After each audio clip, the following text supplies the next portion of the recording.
celebrating? Really into celebrating. Right? I should be saying we didn't know, but you know, just for the record, I'm included. But honestly, I think it's commendable to all of you for what you've been doing for the last 2 years, especially. And I'm going to be showing you something in a moment. But before I do that, I'm just going to let you know that because of COVID restrictions, and some people are traveling and some people are abroad, so we do have about 11 people online.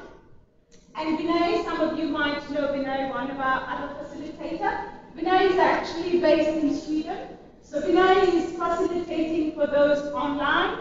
And unfortunately, you will have to make do with quite an eye for today, Vinay. So we are going to be facilitating face à face. Vinay, you just want to say a quick hello to everyone? Hello, everyone. Wonderful to be part of this whole thing again. It's absolutely fascinating what technology allows us to do.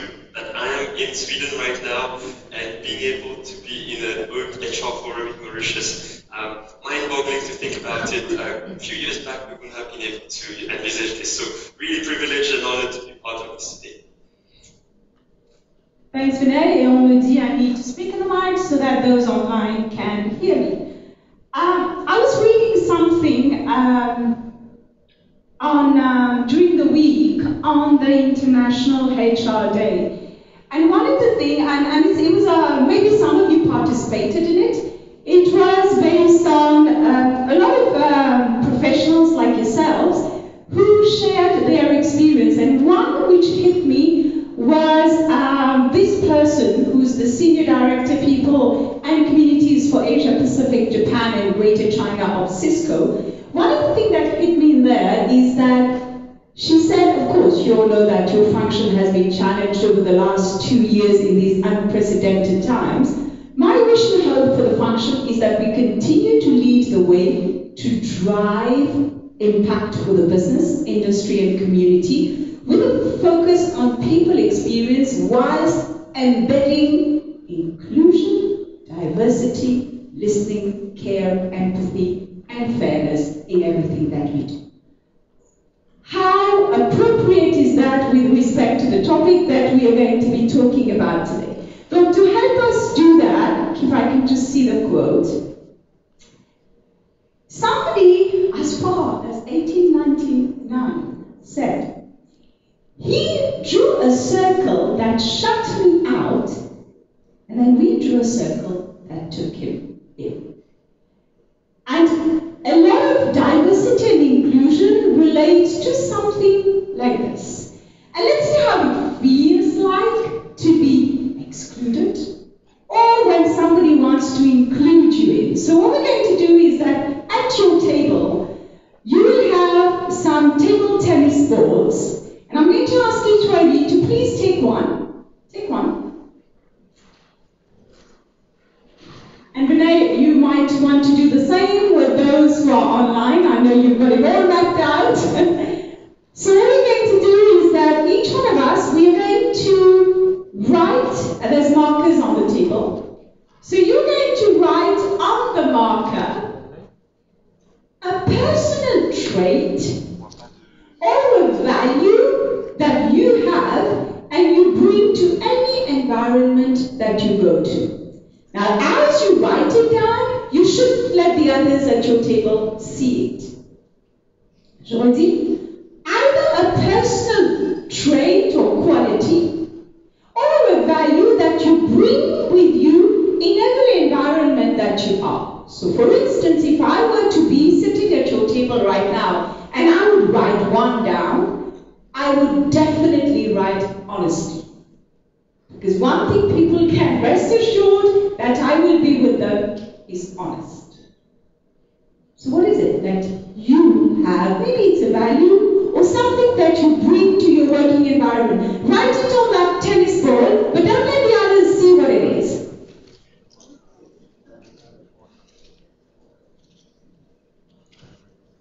En principe, c'est un mot, pas forcément une phrase.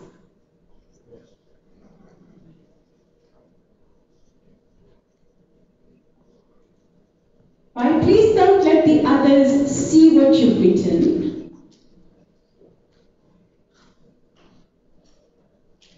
When I see you looking at me, I'll gather that you're done. C'est bon? Excellent. Now what we're going to do is that please choose somebody at your table. C'est vrai que vous ne me connaissez pas, but choose somebody at your table nevertheless whom you would want to share a story with you, and I'll tell you what the story is. Just quickly look at your table. Who feels like, is somebody that would be a very good storyteller at your table? Okay, we've got one there. Do we have one here? Alors, c'est qui ici? Who is going to be at your table? A storyteller. Chez vous, c'est bon? Here? Got one? Got one here? Allez, okay, fine. At the back? Voilà. Here? C'est bon? Et chez vous? Excellent. Now, on va faire un petit chronomètre. Can I just ask Yashin si tu veux juste mettre un petit timer pour moi? That person will have 3 minutes to tell the other 3 or the other 4 at your table something about that quality and that value that you wrote. Mais sans pourtant le dire, voilà, moi, what I've written instead of that, no? But you're going to tell a story about that in such a way that you will inspire the others to, and they will link it with what they have written, and the end result should be that they eventually place back the ball in the basket. Parce que ça devient, can I just borrow that? This is the common values around here, huh? So who's going to share the story? By sharing your story with the other 3, they will need to visualize what they've written in your story. And if they do that, à ce moment-là, they will place the ball back in the ball. And you have 3 minutes to do that. Who has a question? Ça va? Je regarde ceux qui vont raconter des histoires. Ça va les histoires avec le Creole, storytelling. You good? Yeah? Who's telling the story here? Ça va? You can anything else? Yeah? See how that is organized. Donc, No, il va pas. Alors, let me just clarify something. You are not showing them what you've written. The person who's telling the story, you are not showing them what you've written. On est d'accord? You're going, let's say for instance, mine was honesty. Let's say mine was honesty, and I had to share a story with you about, par exemple, how honesty is important in any kind of environment. Et je vous dirais que, par exemple, moi, j'ai déjà, pas perdu, mais j'ai déjà conseillé à un client not to invest 500,000 rupees in a training that was not going to serve them anything. It was going to be money in my pocket, but it was not going to serve them anything. And I was very honest. You know what? If you want to do it, fine. But I'm telling you now, this is what you should be going. There's probably a better way of doing it. As simple as that. Now, if my story inspires you and you can relate that to anything that you've written on the boards that you have, you will put it on the basket. C'est exactement ce que la personne va faire à votre table. Are we good? Yes? Alors, the only thing is that we don't have, it's Friday afternoon, we all want to go back home. We're not going to be spending a lot of time doing that. It's going to be a 3-minute story. Ça va? And Yashin is very strict on time, don't you? Are we good? And your 3 minutes start now.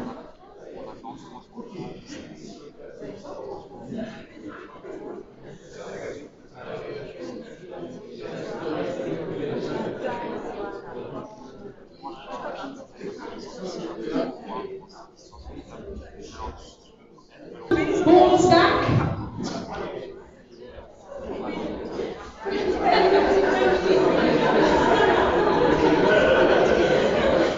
Ah oui, okay. Back. All in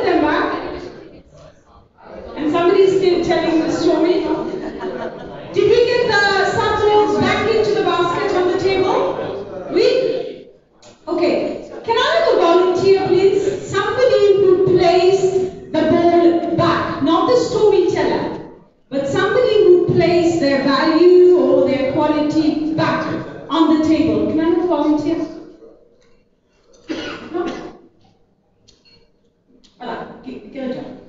Can you tell us what made you put it back onto the table? So her story when she started, she talked a lot about her desire to connect with people. So when she shared her story, it was how she started in the career that she's doing right now, and what pushed her to go into that career. Can I share what I wrote? Yeah. Okay. So how does that relate to what you had? So what I wrote was compassion, and for me, whatever she did cannot be done without having a strong sense of compassion. Because the way she said the story as well came from a place of selfless wish to do good for the society. So Wonderful. Otherwise, so even though she didn't mention the words, but you related it and immediately it clicked for you. yes. All right, thank you. Who else wants to share? Yeah. Vous avez Charlie, là-bas, allez, vas-y, Corinne, dis-nous pourquoi. Charlotte talked about positivity, how she's positive in life and in work, everyday life. Irrespective of the situation, of the context, will always be positive. And she communicates it to a team, to the people around, to the environment. And my trait that I put was integrity. So I think integrity relates to positivity in the sense that when you're true to your values, it cannot be negative. You'll always be positive, irrespective of the situation.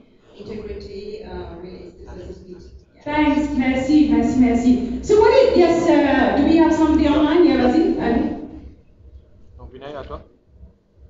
Oui, nous avons David qui avait choisi la compassion ou l'empathie. Mais David, si tu peux nous donner un petit peu ton... You can give us, please, your appreciation of this. Yes, in fact, meaning the actual, not only the actual affection, but for myself, compassion has always been something very important for me. And every time when I go around meeting people, you just need just to have the ear to listen carefully to them, and not trying to just give them the feeling that you're not listening to them. You have to listen properly to them, and also this give a kind of good feeling to them that really someone is there for when they have any problems. And this helps you in your function because you have to be true to yourself and true to others. And in life, really compassion, especially in our world where we are faced with many havocs, this is becoming more and more important for people. Yeah, and it's very strong what you just shared, and we can see to what extent you embrace that. I mean, thank you for this.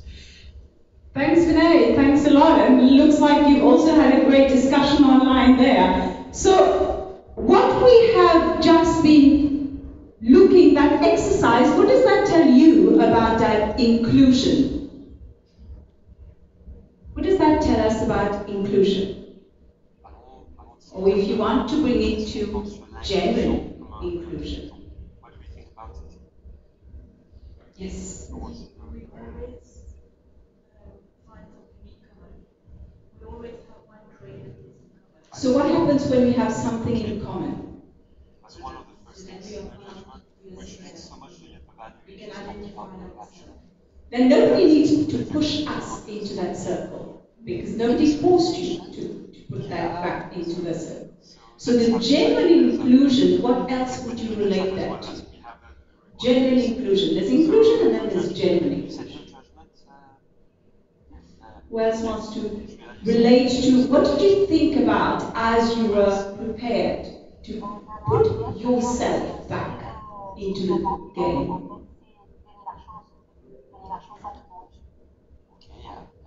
What thought was coming to your mind? That trigger, that maybe can come, that table. What thought was coming to your mind as you did that action of putting that ball back into the game? I guess I was relating to Yeah. my own experiences and projecting to what So what do we do when that we reconnect with our personal experience? What does that do to oneself? Coming back to this inclusion. So when we talk about genuinely, The genuineness, yes, what is on translate.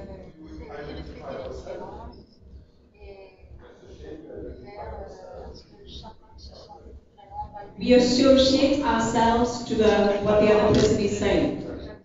And what does that trigger in us?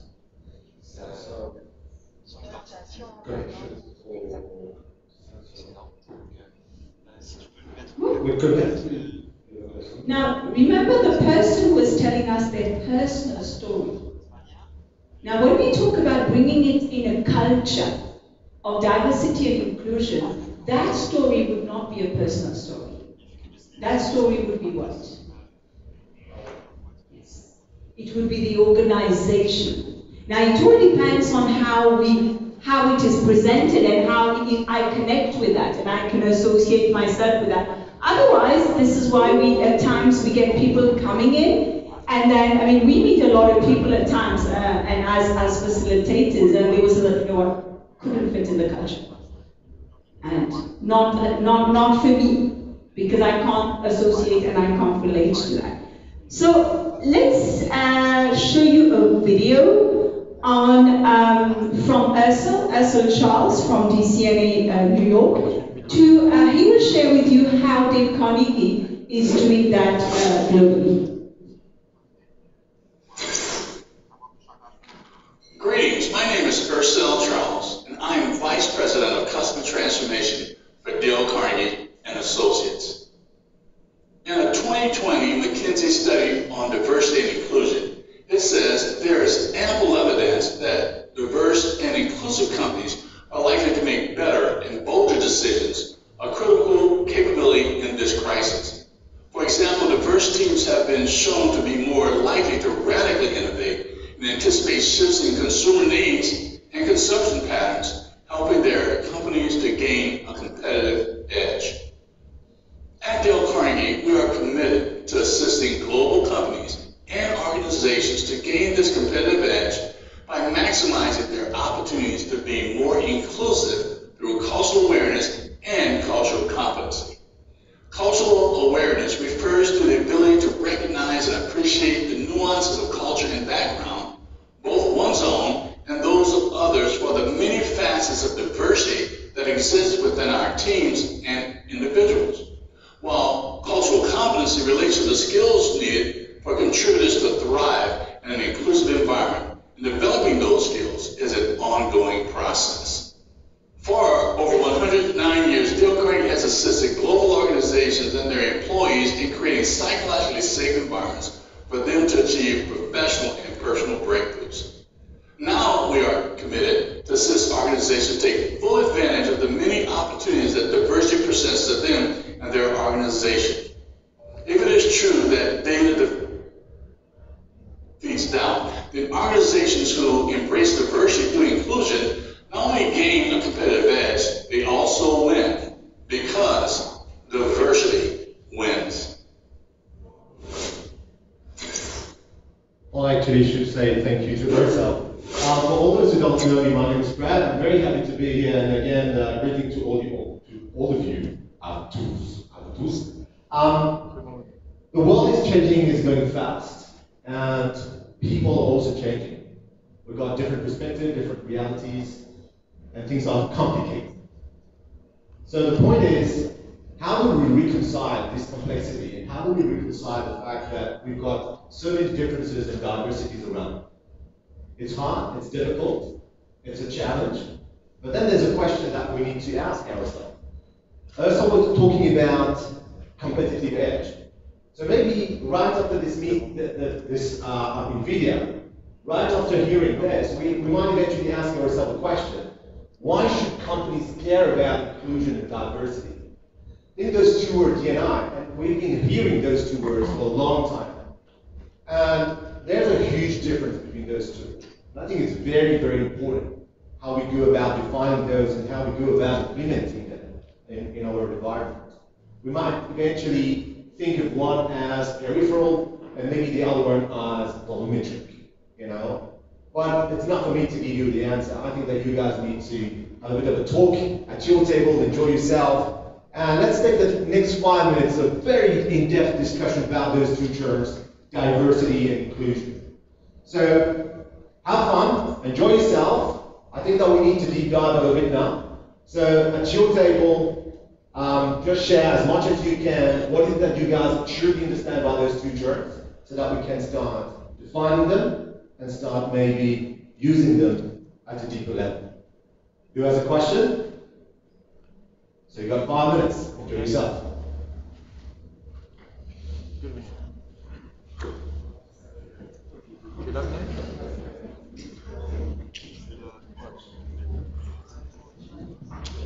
Yes, discussion. Why should companies care about inclusion and diversity? Having discussion like We shared, we made a difference. Okay, guys, can we have your attention, please? Thanks. We just made the difference between diversity and inclusion, and quite a nice sharing on here. And looks like diversity is definitely something that brings a lot of value in whatever organization you're in. And inclusion would actually mean that the level or the degree to which the organization is allowing diversity to be accepted in a bit of a group. Okay. And between both, from our perspective, is that you probably need different targets, objectives, vision, values to allow both to happen simultaneously. So would you say that it's complementary? Yeah, they're different in meaning. The moment you attach values, targets, vision, objectives, they both link up. And then you start getting momentum and people working together, accepting the differences. Thank you very much. Thanks. Let's move on to the second table. Guys, we're going to go fast. All right, second table, please. We can have a lady. Right, let's have a lady. Here we go.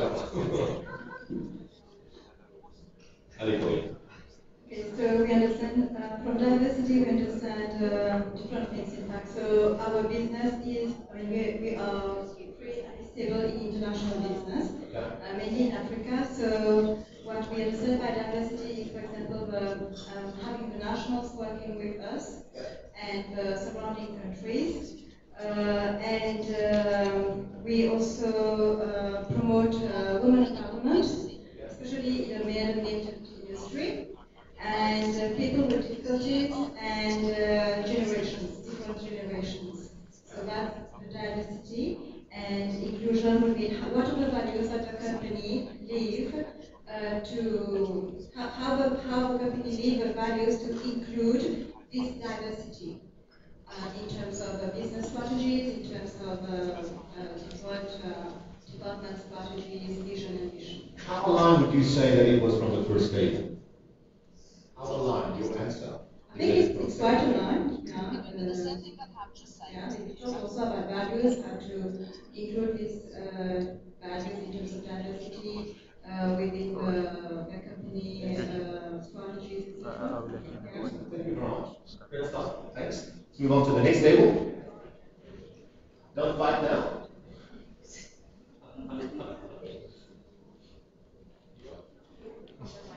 Yeah, we ain't got a minority of it yet. I guess it's going to be a man talking.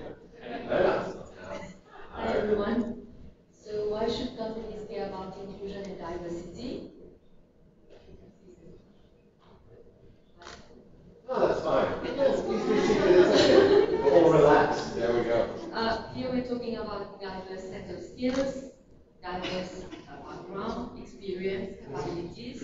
When all these work together, we're talking about creativity here and the good of the company for them to differentiate themselves. So when you're talking about creativity, are you linking that to diversity? As well, yes, actually, yes. And also we're talking about fairness and within a non-biased approach. Interesting. The bias and the non-bias is another concept that we guys will be seeing soon in Nuremberg. Concluding will be bringing that in later on. Thank you very much. Thanks a lot. Let's move on to the online. Vinay, hi. How are you? I can't hear you properly. No. Okay. Hi, Fred. Thank you so much. We had a lovely perspective on our table, and it came from a selfish angle. And we'll have Juela tell us a little bit more. What do you mean selfish angle? Go ahead, Juela. by selfish angle? I guess it will come out. It will come out what it means, perhaps, when she sits. Okay, all right. But anything that you gathered from the team talking that you'd like to share with us now? Yeah, we have a volunteer who is going to give a gist of the discussion we had at the table. Yes. Yeah. Go ahead, Joanna.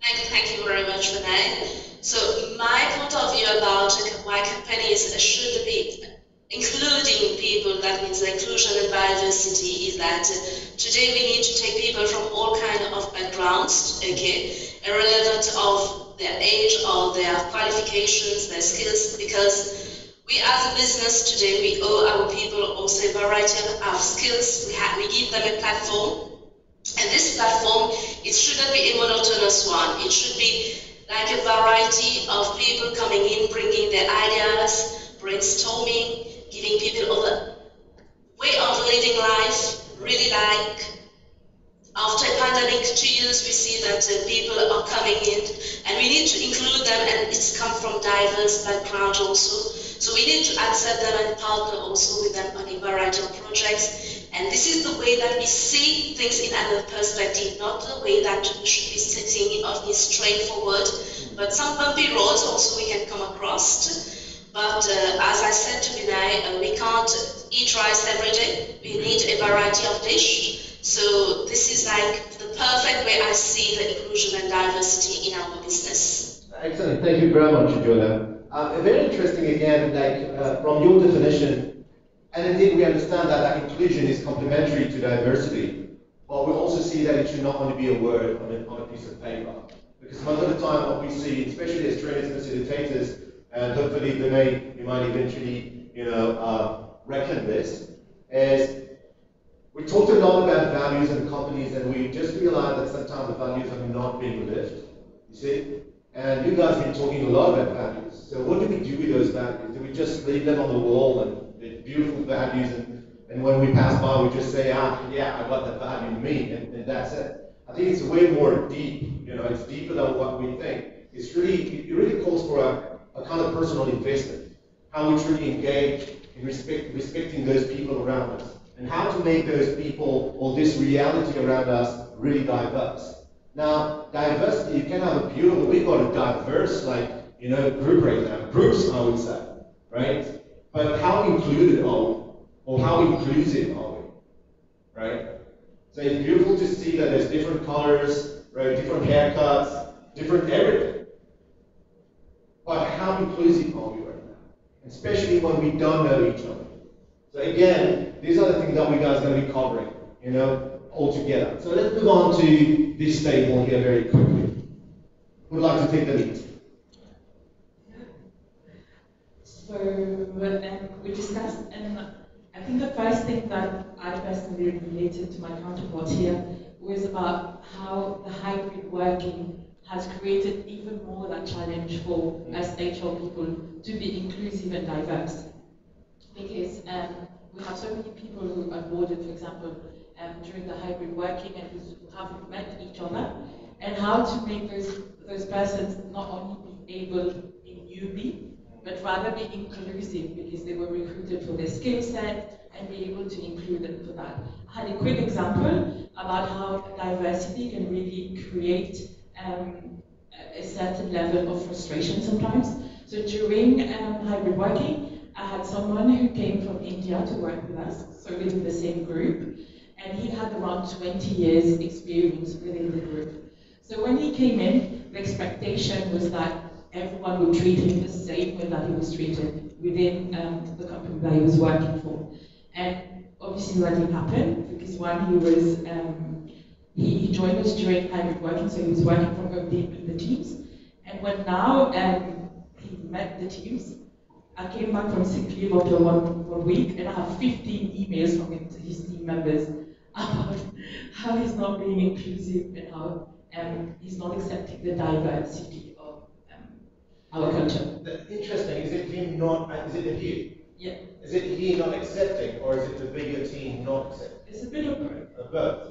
There's a change management happening, but a lot to do with inclusion and diversity. But it's very interesting though, this dynamic is very interesting. Why? Because most of the time when you've got new entrants coming into the company, we tend to think that they should be doing most of the thing. They should come to us, they should talk to us, they should be, you know, like very kind of extroverts and feel good because they are part of our reality. Well, actually, maybe not. Because we are the expert. We've been in the company in that reality for a long time. We've been in the ecosystem for a long time. And we know the thing. We feel comfy. And maybe at some point, we should be the one like really bringing that person in. Right? So again, very legitimate question coming from that gentleman. But again, it's, all right, what about that inclusive leadership that we all supposed, you know, to bear? Right. Thank you very much. Thanks for the example. Brilliant example, by the way. All right, let's have some guys. Hi everyone. On this table, we differentiated diversity and inclusion. Diversity was more about the what. So it's the makeup of your workforce, demographics like gender. And the example that we shared was in construction. Our friend Julien told us how it was challenging to have a gender mix in the industry. And for inclusion, it was more about the how, the measure of culture that enables diversity to thrive. So here the example for us was performance appraisal. Very often we have it at staff level. What about the operators? So this would be a measure of your maturity of the culture. Wow, so would that be how to go about the what to make the what beautiful? I guess so. Wow. Who's in the construction industry? Right, we might be in there. Julien. What about the generation in this industry? Any idea? 6%. Really? I was about to say that. Right, 6%. 6%. What do you think of that percent? It's ridiculously low because I think that we should have been more open since long. According to you, you've been in the industry for how many years? For 1 year, but I mean, I've been around this industry. Okay. So, do you believe that this percentage could be increased? Definitely. Right. To how much? 10% for the next year. Right. And ideally, like in the next, let's say 5 or 10 years? Ideal world would be 50-50. But with that, I'm just asking, I'm not from that industry, I've got no idea. But again, we are into diversity and inclusion, so we just want to make sure that we're creating balance. Yeah? How real or how realistic that would be, or is it, right, to have female, I don't like using female and male, but just to make it different, right? Corinne's looking at me like with big eyes, right? We can deal with that, you know. But how realistic can that be for the female gender to truly be into that industry? Depends on the means that we put. It depends on what we do and what we are prepared to do. For example, we are considering flexible hours. You know, it depends on the background of the person. Sometimes there would be avenues. Yeah, there would right? be avenues. Yes. It depends on the input. So basically, that diversity and inclusion would not be stopped or hindered by other external factors. We should just truly invest, right? Excellent, thank you very much. Last statement, please.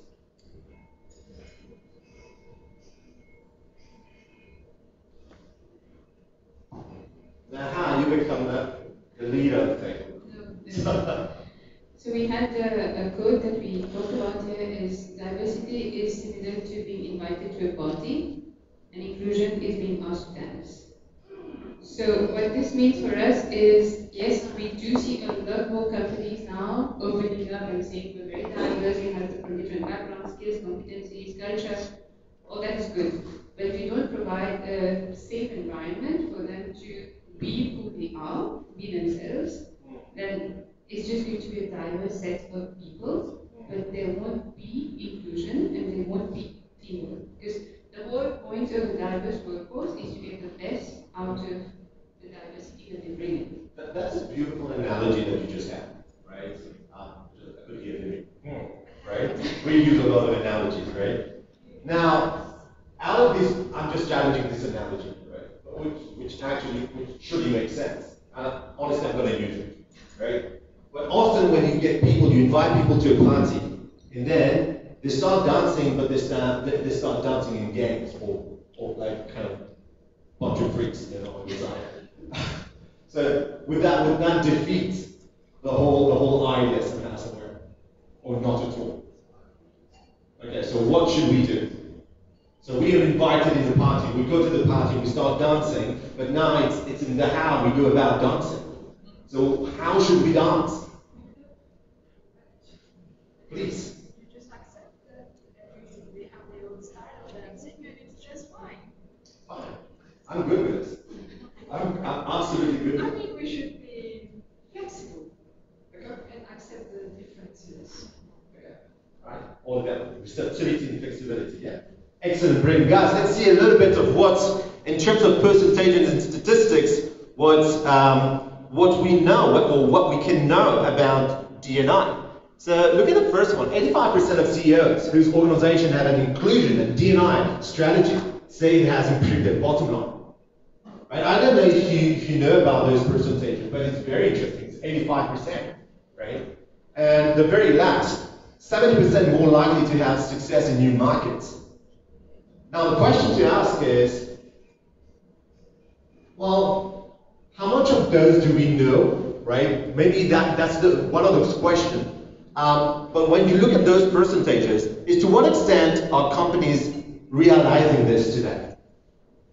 And when we say companies, we're not necessarily talking about our companies, but as a whole, right? Because diversity and inclusion is a generic term and generic dimension that we all need to address. So the question at your table, maybe you can have a quick sharing and brainstorming, is to what extent, right, are companies realizing this today? And perhaps also follow with, how are they building the right culture to get there? So let's take 3 minutes at a table, very quickly. Let's brainstorm on those statistics and maybe share what is so interesting, surprising, what is kind of bringing insight to me today. So share that at your table, 3 minutes, and let's hear from you guys. Padu, vous venez de faire une formation dans le cadre du Carnegie Mauritius HR Forum. Quel était l'objectif de ce forum?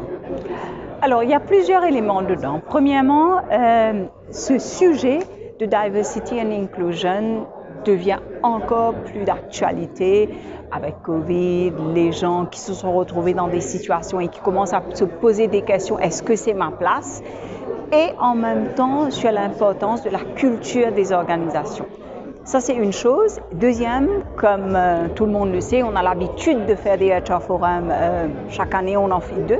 Avec Covid, on n'en a pas fait, donc c'était le moment. Et aujourd'hui, it's the World's HR Day. Ben, quel meilleur jour encore que, ben voilà, tout à fait. L'occasion fait le larron. L'occasion fait le larron. Ouais, tout à fait, tout à fait. On a parlé beaucoup de diversité et d'inclusion. Dans différents mondes, ça a beaucoup de connotations, de variations.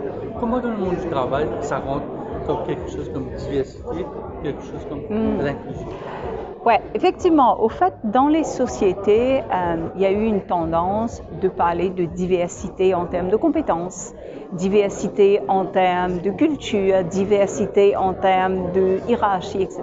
Mais comme on a vu tout à l'heure, diversité, c'est encore plus profond que cela. Il y a des choses telles qu'il faut avoir une diversité dans son style de communiquer. Il faut avoir une diversité dans la personnalité, il faut avoir une diversité dans la génération, tout ça. Donc, c'est pour cela qu'aujourd'hui, avec les nouvelles générations qui rentrent dans le monde du travail, je pense qu'à Maurice, ça prend une autre ampleur et d'où, justement, aujourd'hui, on a eu une très belle conversation, une discussion autour de ça.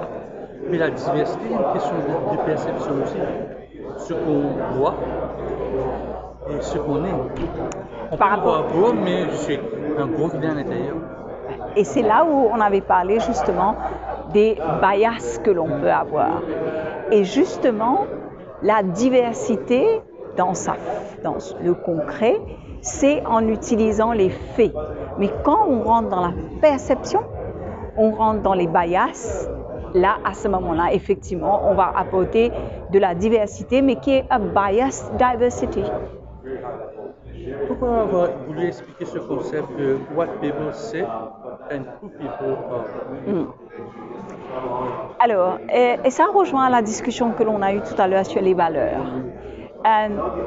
pour que la diversité et l'inclusion aient sa raison d'être et pour que ça crée cet environnement, il faut qu'il y ait une synergie et une synchronisation entre who you are and what you say, qui rentre dans ce qu'on a parlé tout à l'heure, le genuineness, et si j'ajoute un autre mot, l'authenticité. S'il n'y a pas l'authenticité, comme on a vu tout à l'heure dans le self-confidence, ce sera difficile d'apporter le cultural awareness et le cultural competence. Donc c'est une question de tangible et non tangible. Alors, intéressant. C'est très non tangible, je dois admettre.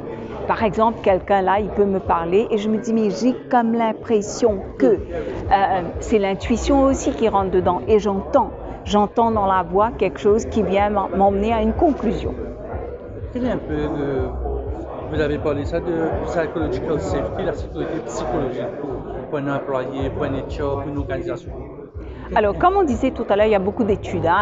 Une étude qu'on n'a pas montrée, c'était fait par Google, qui parlait de psychological safety, qui est un endroit où finalement, j'ai envie de poser une question, je vais poser la question parce que la question a toute sa raison d'être. J'ai envie de voice out mon opinion, je vais voice out. Et je sais, je fais tout cela sans pour autant que quelque chose va backfire sur moi, sans pour autant qu'il y aurait de retaliation. C'est ça le psychological safety. Mais parfois, il n'y en a pas deux, il y a le parti pris aussi. Il y a le parti pris. Ben justement, là, à ce moment-là, on rentre dans le bias. À ce moment-là, on a de la diversité, comme on disait tout à l'heure, pour que tick the box. Mais on n'est pas en train d'inclure cette diversité et faire fleurir cette diversité au sein de l'entreprise. Vous avez dit aussi, diversity is what you have, inclusion is what you do. Donc, ce concept-là, c'est nouveau, ça date de 1900. Est-ce que le monde du travail est adapté à ça? Au fait, ce qui s'est passé, c'est que D&I, aujourd'hui, on le parle ensemble. On a voulu faire la différence que avoir la diversité ne veut pas dire que de facto dans l'inclusion. You have diversity, but what are you doing with it? Je disais tout à l'heure, il y a quelqu'un qui me disait, oui, c'est vrai, on vient de recruter quelqu'un qui me dit, eh ouais, je me sens bien ici, l'organisation est parfaite, mais je ne me sens pas inclus. Donc, que faire? Ben, justement, et c'est là qu'on avait parlé de ces comportements qu'il faut éviter dans le monde du travail. Il y a une étude, je pense, qui date de 2015, voilà, qui dit que les CEO, s'ils font ce travail de diversité et d'inclusion-là, ils sont plus aptes à réussir, de faire de meilleures ventes, d'avoir des nouveaux marchés. C'est quelque chose qui semble marcher.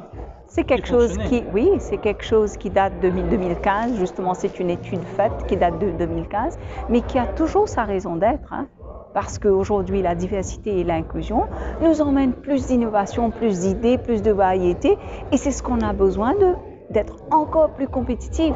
Parce que ce n'est pas l'idée d'une personne ou des anciens qui vont faire avancer une compagnie, c'est là qu'il faut embarquer les nouveaux. Mais qu'est-ce qui bloque un peu cette diversité, cette inclusion? C'est ce qu'on a dit tout à l'heure, c'est le awareness, le cultural awareness, aussi bien que le competency. Ça veut dire qu'il y a un état d'esprit à changer et il y a des compétences à ajouter avec. Et voilà. Le tangible et l'intangible. Vous pensez que c'est un dossier qui va avancer à Maurice avec le changement qu'on a connu, le new normal, ça avance déjà. Normal aussi. Ça avance déjà.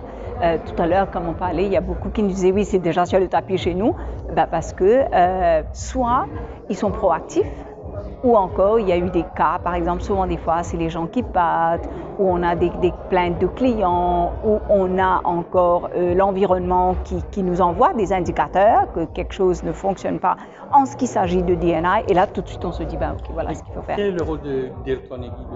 Alors nous, ce qu'on a fait depuis des années, on a mis en place un programme pour les compagnies qui veulent développer cette culture. Et à ce moment-là, on les accompagne à changer l'état d'esprit, à apporter les compétences, se travaillant sur les valeurs de l'entreprise pour créer cet environnement de D&I. C'est un gros travail. C'est un gros travail.